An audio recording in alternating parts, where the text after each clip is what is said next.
নমস্কার বন্ধুরা, আমি দীপালি রান্নাঘরে আপনাদেরকে স্বাগত জানাই। অন্যান্য দিনের মতো আজও এসেছি। আজকের আমি আপনাদেরকে মিষ্টি দই করে দেখাবো। আর মিষ্টি দইটা কিভাবে করব আপনারা প্রথম থেকে শেষ পর্যন্ত দেখতে থাকুন। এই দইটা আপনাদের 1-1.5 ঘন্টার মধ্যেই বসে যাবে।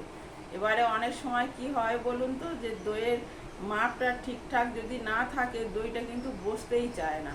তা আমি এবারে করব, আপনারা প্রথম থেকে শেষ পর্যন্ত দেখতে থাকুন আর আমার সাথে থাকুন। দেখুন, আমি বাজার থেকে এই রকম লিকুইড দুধ নিয়ে এসেছি 1 কেজি। এবারে আমি জাল দিয়ে নেব দুধটাকে।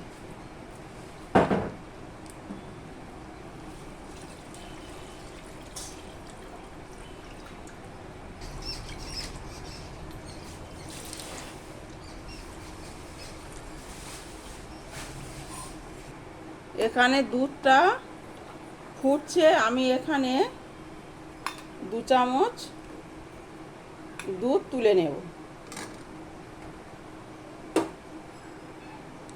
এখানে এই 10 টাকার প্যাকেটের দুধটা ওই বাটির দুধের মধ্যে গুলে নেব। গুঁড়ো দুধটা সবটাই দিয়ে দেব।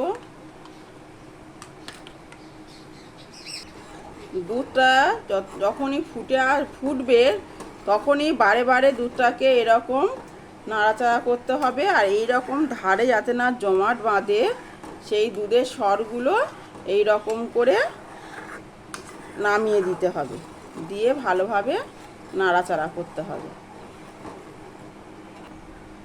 গুঁড়ো দুধটা দিয়ে দেব, গুলে নিয়েছিলাম, এবার এটা দিয়ে দেব। দিয়ে আবার আমি নাড়তে থাকবো।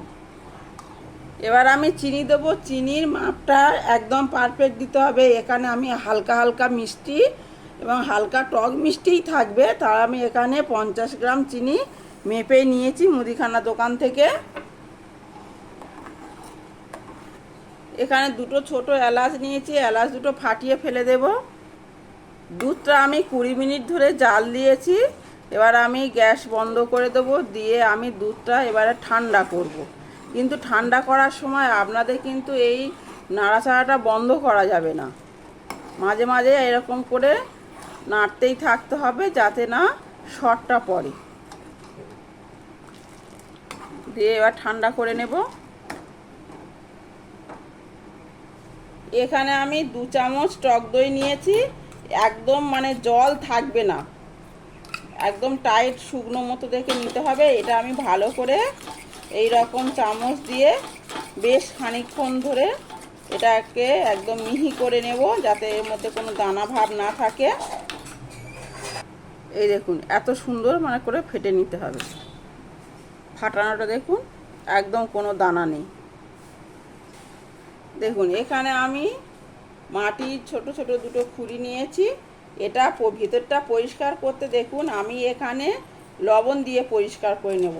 যদি আপনাদের অন্য কিছু ব্যবস্থা না থাকে তাহলে আপনারা এই লবণ দিয়ে পরিষ্কার করে নিতে পারেন। দেখুন, এই লবণটা দিয়ে এই রকম করে ভালো করে ভেতরটা ঘষতে থাকবেন। দেখুন দেখুন লবণের কালারটা দেখুন, একদম পুরো মাটির কালারের মতো হয়ে গেছে। এই দেখুন, এরকম করে ভালো করে ঘষে নিলে যে বালি ভাবটা মাটি এটা উঠে যাবে। এইভাবে দুটো আমি পরিষ্কার করে নেব।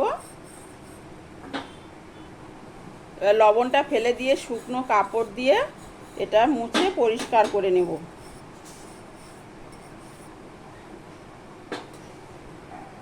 এখানে আমার দুধটা ঠান্ডা হয়ে গেছে। দেখুন, এরকম হাত দেওয়া যাবে, হালকা গরম আছে। এই হালকা গরমের মধ্যে আমি দিয়ে দেব টক দই, দিয়ে ভালো করে আবার নাড়তে থাকবো যাতে দইটা পুরোপুরি মিশে যায়। এই ভাঁড়গুলোর গায়ে আমি একটু করে এই টক দই বাটির মধ্যে ফাটিয়েছিলাম, সেই ফাটানোর যা একটু লেগে আছে সেইগুলো দিয়েই আমি এই খুঁড়ির মধ্যে লাগিয়ে নেব।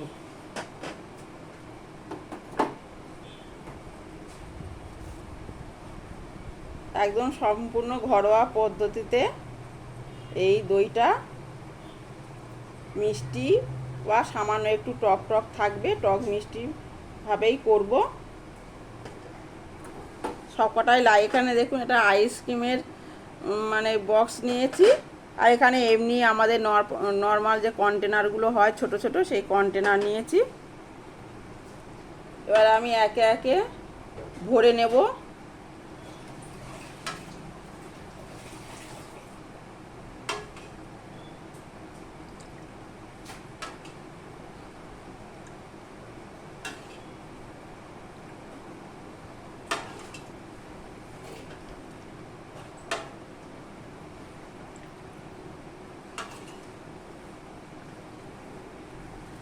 বাকি যে দুধটা থেকে গেছে সেটা আমি এই মাটির পাত্রের মধ্যে ঢেলে দেব। দেখুন এইটা আমি 5 মিনিট গরমে বসিয়েছিলাম, এটা দেখুন একদম পুরো মানে ধোঁয়া হচ্ছে, গরম হয়ে গেছে। এবার আমি গ্যাসটা বন্ধ করে দেব, দিয়ে এই রকম একটা বেড়ের মধ্যে দিয়ে দেব, দিয়ে এটা আমি একদম আলতো করে বসিয়ে দেব। গরম আছে, একে একে আগে আমি বসিয়ে নিয়েছি থালাটা, দিয়ে তারপর আমি একে একে সব বসিয়ে দেব।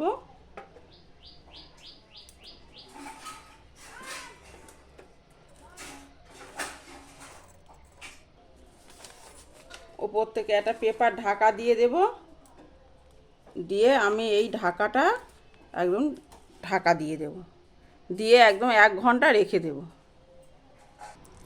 দেখুন এখানে আমি 1 ঘন্টা 15 মিনিট পরে এসছি, দেখুন আমার দইটা কত সুন্দর বসে গেছে। এই দেখুন,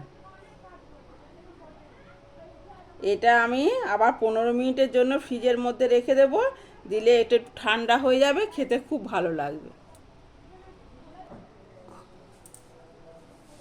দেখুন আমার এই দইয়ের রেসিপিটা যদি আপনাদের ভালো লেগে থাকে তাহলে আপনারা অবশ্যই অবশ্যই ইউটিউব থেকে দেখলে সাবস্ক্রাইব করবেন, আর আমার ফেসবুক পেজ আপনারা ফলো করবেন। আপনারা সুস্থ থাকুন, ভালো থাকুন, এই বলে এখানে আমি শেষ করছি। অন্য দিন অন্য কিছু নিয়ে আপনাদের সাথে অবশ্যই আমি শেয়ার করব। আর এই দইটা আপনারা আমি যেভাবে করেছি এইভাবে করে দেখবেন, অবশ্যই ভালো হবে, একদম দোকানের মতো খুব সুন্দর হবে। আমি এখন 15 মিনিটের জন্য ফ্রিজের মধ্যে রেখে দিচ্ছি, আপনাদেরকে তো বললাম। তা আপনারা এই রকম করে খাবেন, আর কেমন হয় আমাকে কমেন্ট করে বলবেন।